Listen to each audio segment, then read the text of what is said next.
I love the first three on the N64, and thought a couple of the GameCube ones, while they weren't great, they were alright. This is a terrible game, I have to say. The Wii Remote mini games are really, really uninspired. The maps are terrible. They really made it kiddified. And, yeah, I really would just wish they had made a compilation of the first three or something with online play, but I doubt that's ever going to happen. This is Knight's Journey of Dreams, a sequel to Knight's Into Dreams from the Saturn era, and a lot of people didn't like this game. I think it's decent. At least the Knights levels were pretty good. The on-foot levels were pretty lame. Definitely didn't do the series justice, and as a result, I doubt they're ever going to make a new Knights game, which is a shame because I really like the fundamental gameplay of this. You kind of fly and go through rings. The original on Saturn was made by the Sonic creator Yuji Naka, and he didn't make this one. He wasn't at Sega at the time. Still isn't. And yeah, it's dirt cheap. So if you like Knights, I'd recommend that. And this is Pokemon Battle Revolution, kind of in the vein of the Pokemon Stadium games, only way more bare bones. The graphics are really good, and it has a really rudimentary online system. It's pretty bad, but it's there. And it's pretty much just battling with your DS Pokemon from Diamond and Pearl.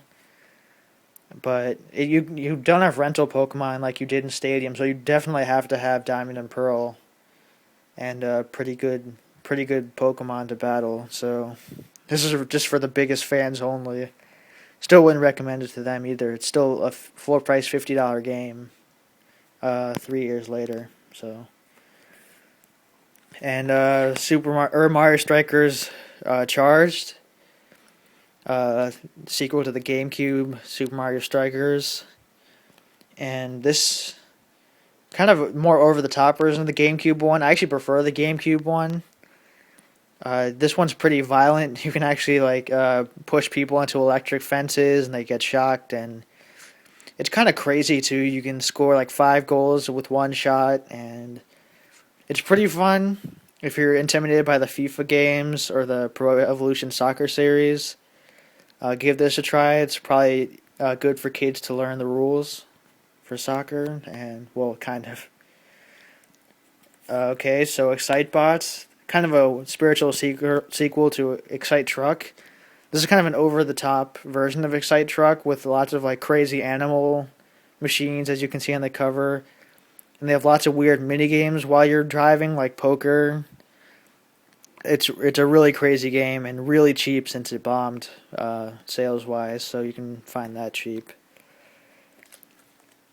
And this is Punch-Out, sequel to Mike Tyson's Punch-Out. It doesn't resemble much of the Super Nintendo Punch-Out.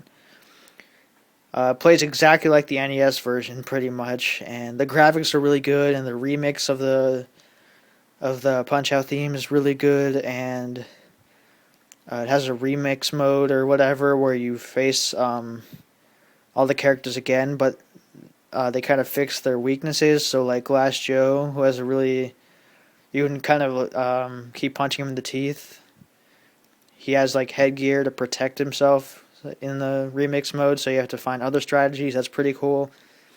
And I'm not going to spoil the final match, but if you're a Nintendo fan, you'll love the encounter. It's a pretty popular Nintendo character as the final boss. Unfortunately, Mario isn't the referee, which, well, he was in the NES one. And I don't think this is worth full $50. So, but if you find it cheap and like the old Punch-Out games, I definitely give this a try. And here's Metroid Prime Trilogy.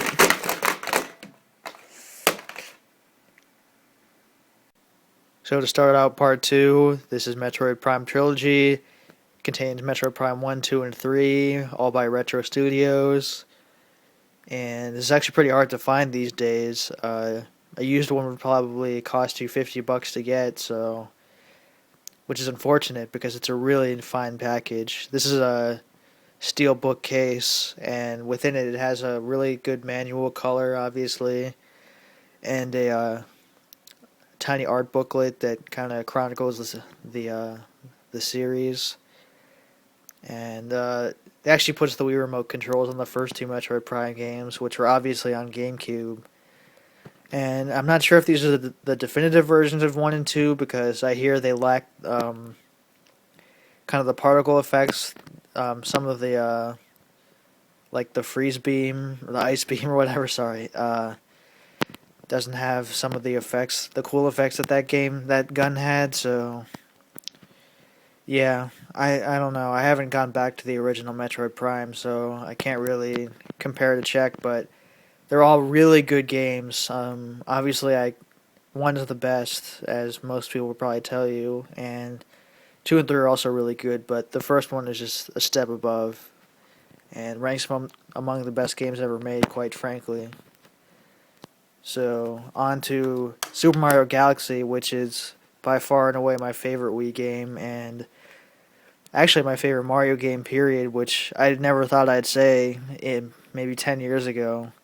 I always thought it would either be Mario 64, Mario 3, or Mario World, but just the sheer creativity in this game is unparalleled and kind of shows how lackluster level design has been these days. And just a really creative game. Whenever you step into a new world, you never know what you're going to get. And the music is incredible. Obviously, the Gusty Garden Galaxy music is one of the greatest songs ever produced for a video game or in general. And I can't recommend this game enough.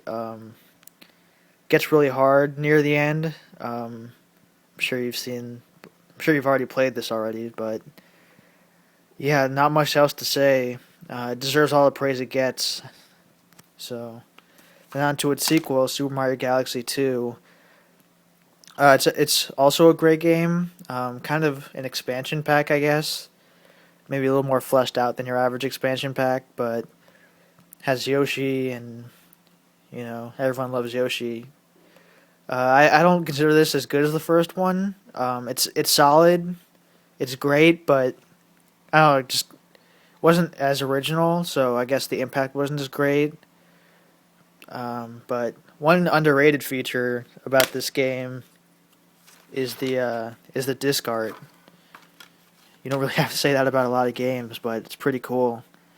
This is the starting planet that, the starting planet that kind of your hub world. Since they kind of got rid of like an actual hub world, this little small planet kind of replaces that. I kind of wish it did have a hub world just to make it seem like a more complete game, but whatever, it's not really that important in the grand scheme of things.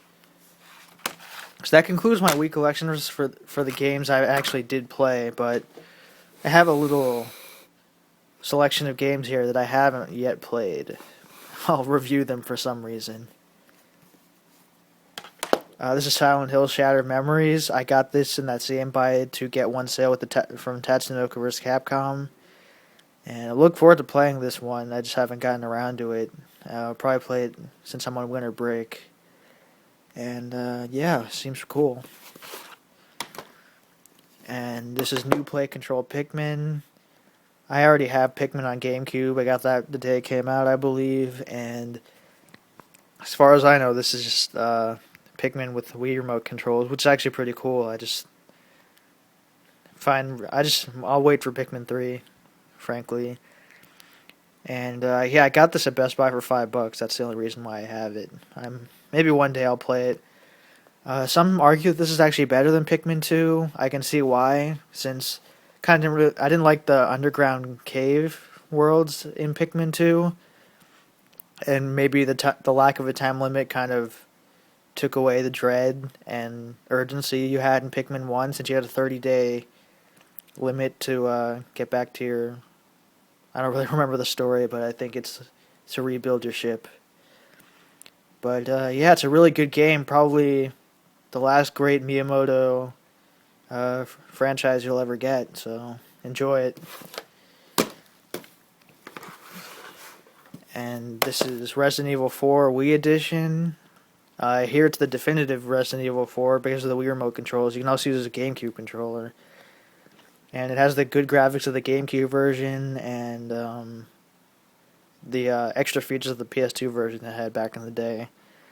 It's not that I don't like this game. I actually do intend on playing this since I haven't, admittedly, played this much of this game before. I have it on PS2 and yeah, I look forward to revisiting this game. And this is Metroid Other M. I got this for $20 since off Amazon since it was on sale, and I'm a pretty big Metroid fan, so I will play this eventually. It's still sealed.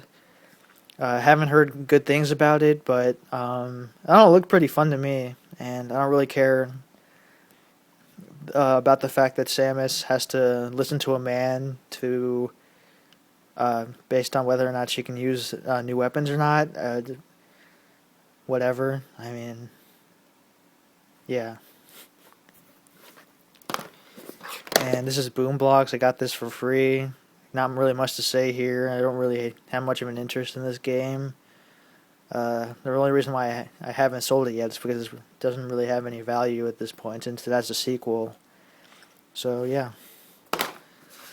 Yeah, I just got this one, Fire Emblem Radiant Dawn. I'm trying to get into this series, and yeah, it's supposedly a really hardcore RPG, and when your characters die, they actually permanently die, which I think is a really cool consequence.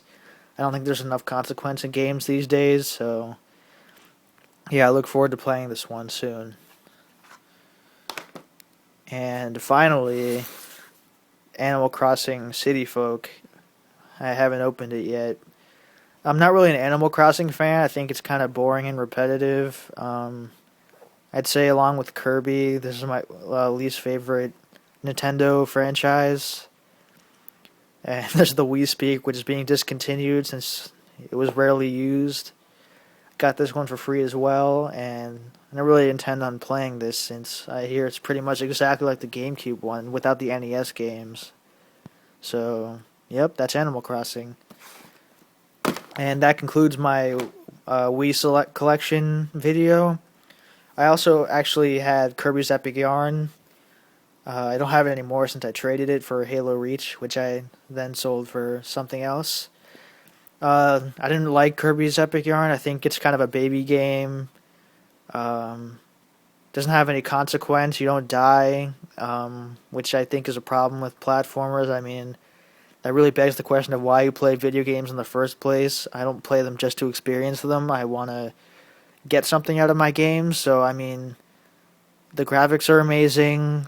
Even for a Wii game, I think it's on par with even a lot of 360 games because the art style is just so strong.